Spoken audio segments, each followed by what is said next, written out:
वाक्यं मोक्षमूलं गुरुकृपा। नमस्कार दर्शक बंधु, सत्यपथे घेनी जाओ मते कार्यक्रम को आपण मानक स्वागत। आज यही सत्यपथरे आमे जीवा। आमे अनेक फल खाती किंतु ये फल भितर गोटे फल अच्छी आमे जहाँ को जानी कदली चोपा। अच्छा सुमन, आज्ञा केबे कदली खाइछ? मो खाए बहुत खाए आज्ञा। कदली खाई चोपा कौन कर? फोपाड़ी दिए। अच्छा अमन तुम्हें कह, से कदली तुम्हें केबे खाइले से चोपाटी की कौन कर? आम घरे थिबा गाय की मु दे दिए। अच्छा तुम्हें गाय की दियो, से फोपाड़ी दिए। किंतु जानिच कदली सबुठ आम कहती कदली गोटे भल फलटे, किंतु कदली चोपारे गोटे भाग्य नियंत्रण हम, गोटे भाग्य बदली जीव। ये तो गोटे अपूर्व कथा। कदली चोपारे भाग्य बदलुची। अरे हाँ, कदली चोपारे भाग्य बदल। ये कथाटी तुम दी जन जाक शेष पर्यंत जदि शुणव देख आउ कदली चोपा को दिने रास्ता तुम्हें आउ फिंगब ना है। ये कदली चोपारे केंदी भाग्य बदलुची शुणवा। कदली की आमे खाती ता चोपा को एणे तेणे पकई दियंती, किंतु आज आमे गोटे सत्यपथर कहानी कहबू जो कहानीटर ना हूँ संतोष सबुठारु बड़। प्रेमचंद नामक जड़े सफल बड़ व्यवसायी थिले। सी थिले मातृ उपासक, अर्थात कौन सी देवी मानक से पूजा करती। राति पाहिले उठी सकाळु भगवान को पूजा पाठ करी भगवान को डाकती। भगवान तांको तीनिटी पुत्र देइछन्ती किंतु कन्याटे देना। आमे समस्ते कहती पुत्रटीए नथिले हब नाही, भगवान आमको पुअटीए दियो पूत नामक नरकर उद्धार करने। किंतु ओलटा थिले प्रेमचंद सबुदिन माँ को सी प्रार्थना करती केवल कन्या रत्नटीए। आमर शास्त्र कहूँ 10 पुत्र समकन्या। 10टी पुत्र थिबो किंतु गोटिए कन्या 10टा पुओं संगे समान। आजिकल जमाना किंतु पुओ पछरे गोड़े किंतु गोटे कन्या को रत्न कह जाए।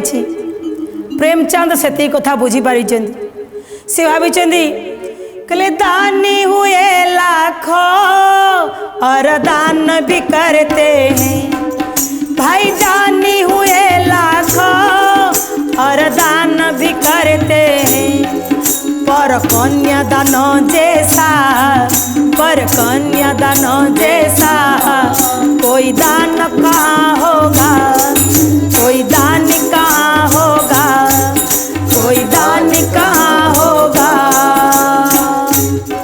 कहले दान अनेक जिनिस आमे दियंती किंतु कन्या दान ठारो आउ किछि दान ए जगत रे नाही। सबुठु श्रेष्ठ दान होछि कन्या दान। तेणु सब बेले तांको मन रे गोटे अवश्वास रहीगला, माँ मु मातृ उपासक थिली किंतु मते कन्या रत्नटीए देल नाही। सब बेले मन भीतर ही भावना थाए। किंतु भगवान तांको 3टी पुओ देइथिले। जनक ना हला पीतांबर, जनक ना नीलांबर, जनक ना दिगंबर। 3टी पुत्रक भितरे तार ये छोटिया संसार, यही संसार को नहीं धीरे धीरे प्रेमचंद आगु को जाउचंती। पिला माने बड़ हेले। प्रेमचंद टिके थिले आध्यात्मिकवादी, व्यवसाय करती किंतु राति पाइले सब भगवान को समर्पण करी से तांकर कार्य लगती। छोट बेले तुलसी 2 पत्रु बासिला भली से चाहती मोर घरे मते जो 3टी पुत्र भगवान देइछंदी एमानक भितरे भल कर्म, भल गुण, भल स्वभाव भगवान दे थांतु, एमानक भल मनीष करंतु। किंतु कौन करा जीव कर्म अनुसार जी जेमिति जन्म नहीं। छोट बेलू जेतबले थरे बापा जाइछंदी मार्केट रु 3टा लड्डू आनिक आइले। प्रथमे 3 पुओं को 3टा लड्डू देदेले। दे सारिला परे देखिले पुओ मानक भितर किए केमिति कहार स्वभाव केमिति जानिबा पई माँ को कहले गल देखिया मु तो 3 जन को लड्डू देदेली, तुम्हें जाई मागी देख।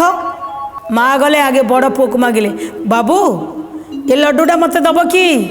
कहली ये मो लड्डू देविनी, ये मोर ପିଲାମାନେ କହନ୍ତି ନା ନାହିଁ ଚକୋଲେଟ୍ଟା ଆମେ ଦେଇଥିଲେ ବି ପିଲା କ'ଣ କହେ ଏ ମୋ ଚକୋଲେଟ୍ ମୁଁ ଦେବିନି ତୁମେ ଦେଇଥାଅ କିନ୍ତୁ ସେ ଦେବେନି।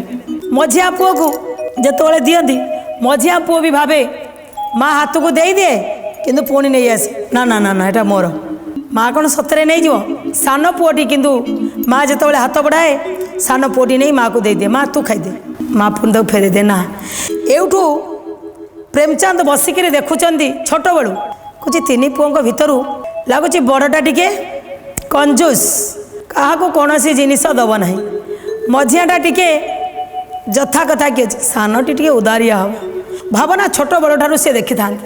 କିନ୍ତୁ ଭଗବାନଙ୍କୁ କେତେବେଳେ ଦୋଷ ଦିଅନ୍ତିନି ଆମେ ଟିକେ ଯାହା ହେଲେ କାହାକୁ ଦୋଷ ଦିଅନ୍ତି ଭଗବାନ ପରା ମୋତେ ଏଇଟା ଦେଇନାହାନ୍ତି। ଅମନ କୁହ ଭଗବାନ ଦୁଃଖାଳୟ ନା ସୁଖାଳୟ? ନା ନା ସୁଖାଳୟ। ଭଗବାନ ସୁଖାଳୟ। ଭଗବାନ ହେଉଛନ୍ତି ଅନଲିମିଟେଡ୍ ଆନନ୍ଦ। ଆଜ୍ଞା ଆମେ ଯେତେବେଳେ ମୋବାଇଲରେ ବାଲାନ୍ସ ପକାଉଛନ୍ତି କିଏ ବର୍ଷକ ପର୍ଯ୍ୟନ୍ତ ପକାଇ ଦେଉଛନ୍ତି ମାନେ ଅନଲିମିଟେଡ୍ ବର୍ଷେ ଯେତେ କଥା ହୁଅ ଯାହା ଚଲାଅ ଯେତେ ଡାଟା ସାର ସବୁ ସବୁ ସେଇଥିରେ ଅଛି ଅନଲିମିଟେଡ୍। କିନ୍ତୁ ଭଗବାନ ଏମିତି ଗୋଟିଏ ଡାଟା ଫାଷ୍ଟରୁ ଶେଷ ପର୍ଯ୍ୟନ୍ତ ତମେ ଦେଖିବ ଆମେ ଯେତେ ଦିନ ବଞ୍ଚିଛନ୍ତି ଅନଲିମିଟେଡ୍ ଆନନ୍ଦ ସେଇଠି ଅଛି ହେଲା। ଆନନ୍ଦର ସାଗର ଅଛି ଆନନ୍ଦ କନ୍ଦ। ହଁ ଯଦି ସିଏ ଆନନ୍ଦର ସାଗର ଆଚ୍ଛା ସିଏ କାହାକୁ ଦୁଃଖ ଦେଉଥିବେ? ଦୁଃଖ ଦେଉଥିବେ କି? ଭଗବାନ କାହାକୁ ତ ଦୁଃଖ ଦିଅନ୍ତି ନାହିଁ। ମଣିଷ ଯେତେବେଳେ କହନ୍ତି ଭଗବାନ ମୋତେ ଦୁଃଖ ଦେଉଛନ୍ତି କିନ୍ତୁ ବାସ୍ତବରେ ଭଗବାନ କାହାକୁ ଦୁଃଖ ଦିଅନ୍ତି ନାହିଁ। ଦୁଃଖ ଆଉ ସୁଖ ଆମେ ନିଜେ ତିଆରି କରିଥାନ୍ତି। କିନ୍ତୁ କହ ମଣିଷ ଦୁଃଖରେ ଠାକୁରଙ୍କୁ ଡାକେ ନା ସୁଖରେ ଠାକୁରଙ୍କୁ ଡାକେ? ମଣିଷ ଦୁଃଖରେ ହିଁ ଡାକେ ବାସ୍ ଖାଲି ପାଇବାର ଆଶା। ହଁ ଖାଲି ଦୁଃଖ ପଡ଼ିଲେ ବଡ଼ ଚିଠାଟେ ନେଇକିରି ଭଗବାନଙ୍କ ପାଖରେ ପହଞ୍ଚିଯିବେ କିନ୍ତୁ ସୁଖରେ କେହି ଡାକନ୍ତି ନାହିଁ। କିନ୍ତୁ କବୀର ଦାସ କହିଲେ ହେଲେ କ'ଣ କହିଲେ?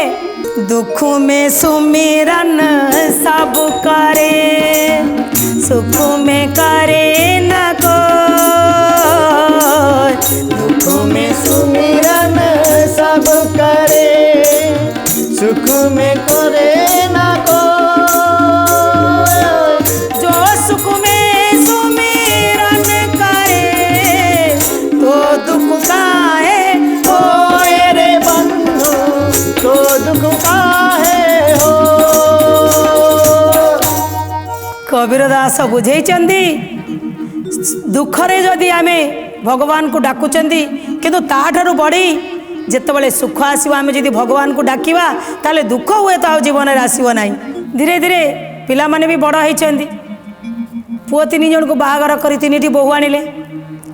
हठात दिने प्रेमचांद बसी देखिले मोर सब चुटी पाचिगला दांत झड़वा को आरंभ कला मु बयसर अपराह्न पहुँचले बर्तमान मुझे केतबले भी चलीजी ता तो कहीहब ना किंतु मोर उत्तराधिकारी तीन पुओं भितर किए हम पति पत्नी बसी कथबार्ता हेले कहले क्या मोर ये जो बड़ बिजनेस आमे कहा हाथ में दबा आमर लोकाचार मतरे बड़ पुओ हूँ हकदार काले बड़ पुओ को दबा बापा किंतु कहते बड़ पुओ को जब देवी मु बड़ पुओ किंतु मो काम को आगू को नहीं पारिबनी और जदि मुझे मोर ये गचर जो तीन जाक फल अच्छा ये तीन जनकर मो उपर समान अधिकार अच्छी तेणु बड़ पुओ जदि सान दीटा न देखला तो से माने कहे बापा आमको भी जन्म देला मझिया पुओ को जदि दबा सी भी जदि दीज को न देखला सान पुओ को देले ऊपर दीज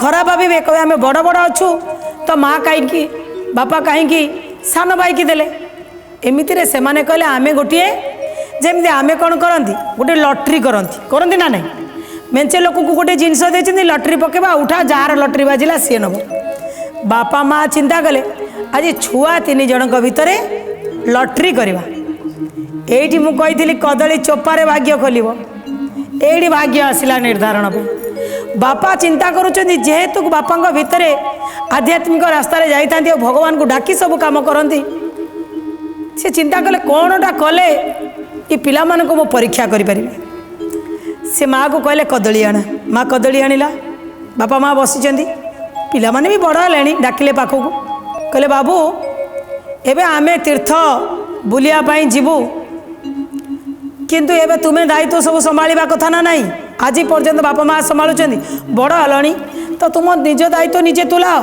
हाँ बाबा आम तुलेबू किसी असुविधा नहीं कहले अरे व्यवसाय को टे देखाओ व्यवसाय आड़ टे जावासिया कर ताते टे मुंड पुराओ तीन पुआ जाक हाँ मारे बापा किंतु तीन जन को आगे पीताम्बर को देले तापर नीलाम्बर को देले तापर दिगंबर को तीन जन को 3टा कदली देले कहले बाबू ये कदली आज तो माँ श्रद्धारे पूजा करिथिला खाइब खाई सारा पर 1 घंटा पर मो पाखक आसो किंतु 3 जन जाक खाइब आउ क्या दबनी तापर मो पाखक घंटाटे पर आसो पुओ मैंने किसी बुझीपारे कौन कदली तो एमती खाती खाइबा देदेले तो सी कौन जानवे से नहीं 3 जन जाक पलि गले ये बापा माँ बसिले आज 3 जन जाक 1 घंटा पर आसवे आम आज क्या दायित्व भार संभाला क्या दबा एवं आम निश्चिन्न रहा ये कथा चिंता करी बाबा माँ बसी 1 घंटा पार हो गला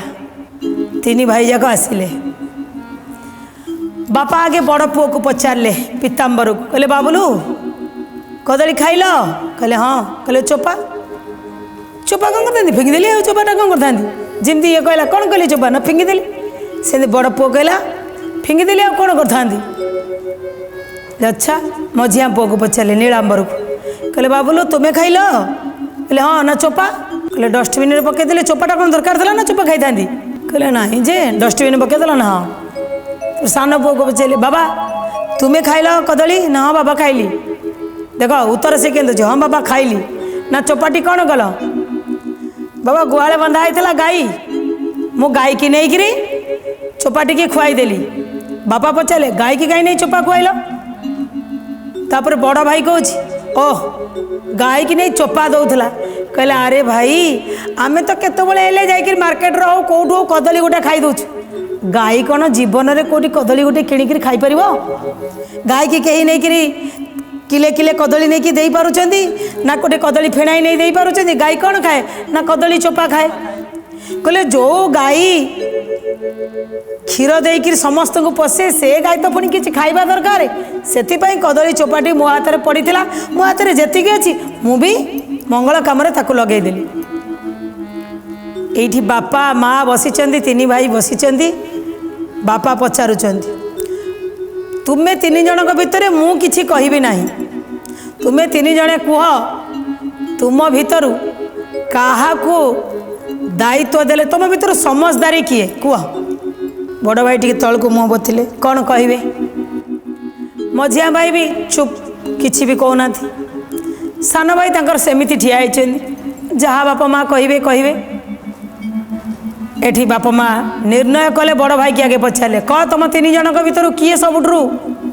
कहार बुझा शक्ति अच्छी किए उदार कह ना दिगंबर मझिया भाई की पचारे कह तुम 3 जन भितर भल किए ना दिगंबर कहले मु जदि मो व्यवसायर उत्तराधिकारी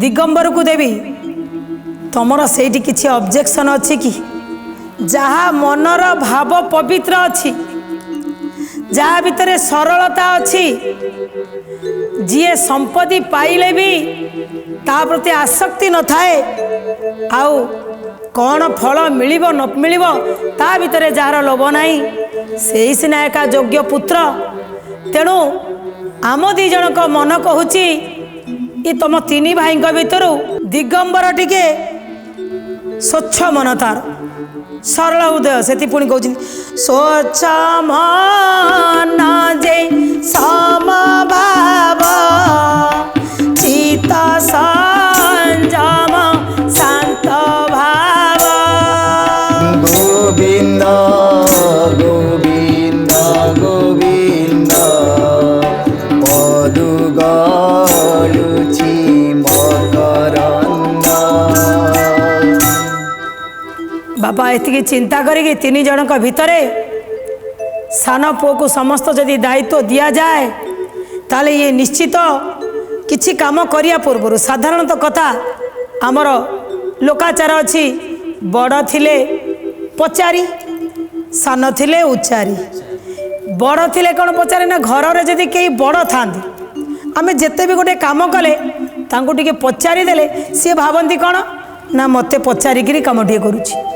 ସାନଟା କିଛି ଭୁଲ କଲେ ତାକୁ କହନ୍ତି ବାବୁରେ ଏଇ କାମଟା ଭୁଲ ହେଲା ଆଉ କରିବୁନି। କିନ୍ତୁ ବହୁତ ଲୋକ ଥାନ୍ତି ଓ ସିଏ ତାର ଭୁଲ କରୁଛି ମୋର କ'ଣ ଯାଉଛି, କିନ୍ତୁ ସେଇଟା ଭଲ ନାହିଁ।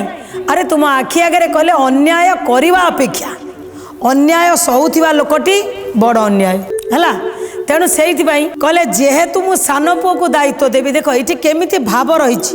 ବାପା ଚିନ୍ତା କରୁଛନ୍ତି ସାନକୁ ଯଦି ଦେବି ସାନ ନିଶ୍ଚିତ ବଡ଼କୁ ପଚାରିକିରି କାମ କରିବ, କିନ୍ତୁ ବଡ଼କୁ ଦେଲେ ବଡ଼ କେବେ ସାନକୁ ପଚାରିକିରି କାମ କରିବ ନାହିଁ। ଏଇ ସାନ ପୁଅ ଦିଗମ୍ବର ସନ୍ତୋଷ ଭାବନା ତା ଭିତରେ ଛୋଟବେଳୁ ଦେଖାଯାଇଛି। ତୁଳସୀ ଦୁଇ ପତ୍ରରୁ ବାସିଲା ଭଳି ଛୋଟବେଳୁ ଯେତେବେଳେ ଲଡ଼ୁଟିଏ ପାଉଥିଲା ନା ବାପା ମାଆଙ୍କୁ ଦେଇ ଦେଉଥିଲା। ଆଉ ଛୋଟବେଳୁ ତା ହାତକୁ ଦେଖନ୍ତୁ କଦଳୀ ଗୋଟେ ଆସିଲା ଯେ କଦଳୀରେ ଭାଗ୍ୟ ନିର୍ଦ୍ଧାରଣ ଆମେ କହିଥିଲେ।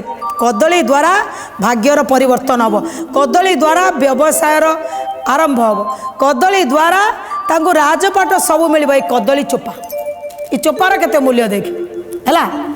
ଯେଉଁ ଜିନିଷଟାକୁ ଦେଇକିରି ଗୋଟିଏ ଭାଗ୍ୟକୁ ନିର୍ଦ୍ଧାରଣ କରିବା ପାଇଁ ବାପା ମା ଚାହିଁଛନ୍ତି, ବାପା ସେଇଠି ଦେଖୁଛନ୍ତି ଯଦି ସାନକୁ ଦେବି ସାନ ସବୁବେଳେ ଡରିବ ଦି ପୁଅଙ୍କୁ। ଭାଇମାନେ ଅଛନ୍ତି କିଛି ଭୁଲ କରିଦେବି କି, ଯେତେ ଠିକ୍ କାମ କଲେ ବି ସେ ଭାଇକି ପଚାରେ ଭାଇ ଆଜି ଏ କାମ କଲେ କେମିତି ହୁଅନ୍ତା, ମୁଁ ମରିଗଲେ ବି ମୋ ତିନି ପୁଅ କେବେ ଉପାସ ରହିବେ ନାହିଁ। କାହିଁକି ମୁଁ ତା ଭିତରେ ଟିକିନିକି କରି ଦେଖିଛି, ତା ଭିତରେ ଉଦାରତା ବୋଲି ଗୋଟିଏ ଜିନିଷ ଅଛି, ତା ଭିତରେ ମମତା ବୋଲି ଗୋଟିଏ ଜିନିଷ ଅଛି, ତାର କୌଣସି ଜିନିଷ ପ୍ରତି ଏତେ ଆସକ୍ତି ନାହିଁ।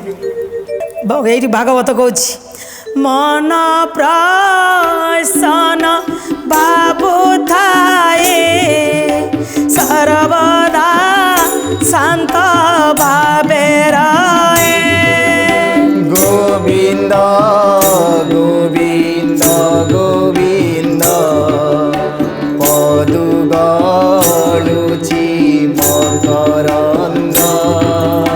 ଯେ ଆତ୍ମା ବିବେକ ହୁଏ ଦୁରାଶା ବୋଲି କୁହାଯାଏ। ଗୋବିନ୍ଦ ଗୋବିନ୍ଦ ଗୋବିନ୍ଦ ପଦୁ ଗଳୁଛି ମକରନ୍ଦ। এইটি বাপা চিন্তা কলে যে মু যাহা করুছি ঠিক করুছি তো প্রভু তুমକୁ ডাকিকি তো মু ସବୁ কাম ନିର୍ଦ୍ଧାରଣ କରୁଛି। ଯଦି ମୁଁ ବାପା ହିସାବରେ ମୋର କର୍ତ୍ତବ୍ୟ ହେଉଛି ବଡ଼ ପୁଅକୁ ଦେବା କଥା, କିନ୍ତୁ ଆଜି ସାନ ପୁଅକୁ ଦେଉଛି। କିନ୍ତୁ ମୋ ସାନ ପୁଅ ଯେମିତି ତା ବଡ଼ ଭାଇମାନଙ୍କୁ ପଚାରିକିରି କାର୍ଯ୍ୟ କରେ, ଆଉ ମୋ ତିନି ପୁତ୍ର ଯାକ ଯେମିତି ଭଲରେ ରହିବେ। କାରଣ ଗୋଟିଏ ଗଛରେ ତିନିଟି ଫଳ, ଯେମିତି ଗୋଟିଏ ଗଛରେ ତିନିଟି ଶାଖା ଥିଲେ ପରସ୍ପର ପରସ୍ପରକୁ ଜାବୁଡ଼ି ଧରିଥାନ୍ତି, ଠିକ୍ ସେମିତି ଏ ସାନଟେ ହିଁ ସମସ୍ତଙ୍କୁ ଜାବୁଡ଼ି ଧରୁ ଏବଂ ଏ ସାନକୁ ଦାୟିତ୍ୱ ଦେଇଦେଲେ। ଯେତେବେଳେ ସାନକୁ ଦାୟିତ୍ୱ ଦେଲେ ଦି ଭାଇ ଯାକ ଟିକେ ମନ କଷ୍ଟ କଲେ ଯେ ଆମେ ଉପରେ ଦି ଜଣ ବଡ଼ ଅଛୁ ତ ସାନକୁ କାହିଁକି ଦିଆହେଲା। ବଡ଼ ଭାଇ ଯେତେବେଳେ ଘର ଭିତରକୁ ଫେରିକି ଯାଇଛନ୍ତି ତ ତାର ସ୍ତ୍ରୀ ଅଛି, ବିବାହ କରିସାରିଛି। ତା ସ୍ତ୍ରୀ କହିଲା ଦେଖୁଛ ନା ତୁମ ବାପା ମା ବଡ଼ ପୁଅ, କିନ୍ତୁ ବଡ଼ ପୁଅ ଥାଉ ଥାଉ କାହାକୁ ଦେଇଦେଲେ ଦାୟିତ୍ୱ, କିନ୍ତୁ ସେମାନେ ଜାଣିନାହାନ୍ତି ଏ କଦଳୀ ଚୋପାର ରାଜ। କହିଲେ ସେ ସାନକୁ କାହିଁକି ଦାୟିତ୍ୱ ଦେଲେ, ତାହେଲେ ଆମେ ଆଉ ବାପା ମାଙ୍କ ପାଖରେ ରହିବା ନାହିଁ। ମଝିଆ ପୁଅ ବି କହୁଛି ଆଚ୍ଛା, ତା ସ୍ତ୍ରୀ କହୁଛି ଆମେ ତ କହିଲେ ବଡ଼ ପୁଅ ବାପାର ସାନ ପୁଅ ମାର, ମଝିଆ ନୁହଁ କାହାର। କହିଲେ ବଡ଼ ପୁଅ ତ ବାପାର ସାନ ପୁଅ ତ ମାର, ମଝିଆ ନୁହଁ କାହାର। ସହଜେ ତ ଆମେ ମଝିଆ, ଆମେ ବି କାହାର। କିନ୍ତୁ ବାପା କ'ଣ ଯାହା କଲେ ଠିକ୍ କଲେ? ବଡ଼ ଭାଇ ଥାଉ ଥାଉ ସାନ ଭାଇକି ଦାୟିତ୍ୱ ଦେଇଦେବେ। ଦି ବୋହୂ ଯାକ ସାଙ୍ଗ ହେଇକିରି ତୃତୀୟ ବୋହୂକୁ ଡାକିକି ନେଇକି ବାପା ମାଙ୍କ ପାଖରେ ପହଞ୍ଚିଲେ। କହିଲେ ବାପା ବଡ଼ ତୁମେ, ତୁମକୁ କୋଟି କୋଟି ପ୍ରଣାମ, କିନ୍ତୁ ତୁମେ ଯାହା ଆଜି ନ୍ୟାୟ କଲ, ଯାହା ଆଜି ରାୟ କଲ କ'ଣ ଠିକ୍ କଲ? ବାଣ୍ଟି ଦେଲନି ତିନି ଜଣକୁ ସମାନେ ସମାନେ। ତିନିଟା ପୁଅଙ୍କର ଯଦି ଅଧିକାର ଅଛି ବାପ ସମ୍ପତ୍ତିରେ ତ ସେ ଦୋକାନକୁ ତିନି ଖଣ୍ଡ କରିଦେଇଥାନ୍ତ, ବାଣ୍ଟି ଦେଇଥାନ୍ତ। ଆମ ଫଳକ ଆମେ ଚଳିଥାନ୍ତୁ, ତାଙ୍କ ଫଳକ ତାଙ୍କ ଚଳିଥାନ୍ତେ। ସାନ ତାର ଯେତିକି ନେଇ ତାର ଯାହା କରିବା କଥା କରିଥାନ୍ତେ। ବାପ କହିଲେ ତିନି ଜଣକୁ ବସେଇଲେ, ମୋତେ ଭଗବାନ କନ୍ୟା ରତ୍ନଟିଏ ଦେଇନାହାନ୍ତି, କିନ୍ତୁ ତୁମକୁ ବୋହୂ କରି ଆଣିଲା ପରେ ମୁଁ ଭାବିଛି ତୁମେ ତିନିଟି ମୋର କନ୍ୟା, କିନ୍ତୁ ମୋ ଘରକୁ ଭାଗ ଭାଗ କାହିଁ କରିବ?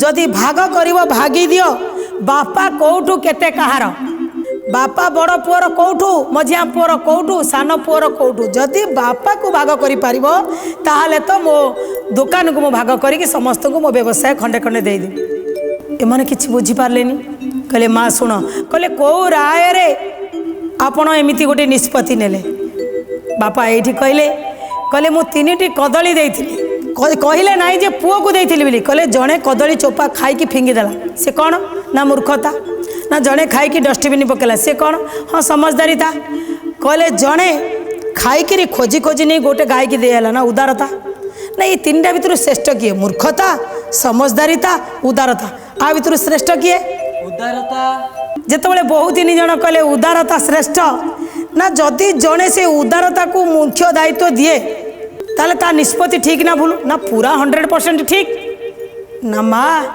कदली 3टा मुई मो 3 पुओं को खाया को देती ए बड़ पुओ मोर जी पकई से मूर्खता मझिया पुओ जी मोर डस्टबिन रे पकई से समझदारी था सान पुओ जी मोर गाय की खोजी खोजी देइथिला सी हला उदारता तमे 3 जण निर्णय कर मु कहा को देवी मोर राजपाट 3 बहु जाक कौन कही सान पुओ दिगंबर को दियो हला एठी से कदली चोपारे भाग्य को निर्धारण करदे सान पुओ को प्रेमचंद समस्त दायित्व देदेले एवं पुओ पाखे कहले बाबू तुमको सबू जिनिस आम हस्तांतर करदेलु किंतु बड़ भाई 2 जन को केबे हतादार करिवो नाही सबु बेले एक जेमिति गोटिए जदि गोटिए हाथ में 5टी आंगुली मजबूत होता है मो 3 पुओ जमी सब बेले एकाठी एतिकी कामनार सहित कहले संतोष सबुठारु जो बड़ा संपद जी संतुष्ट होती जहाँ मिली मुझे खुशी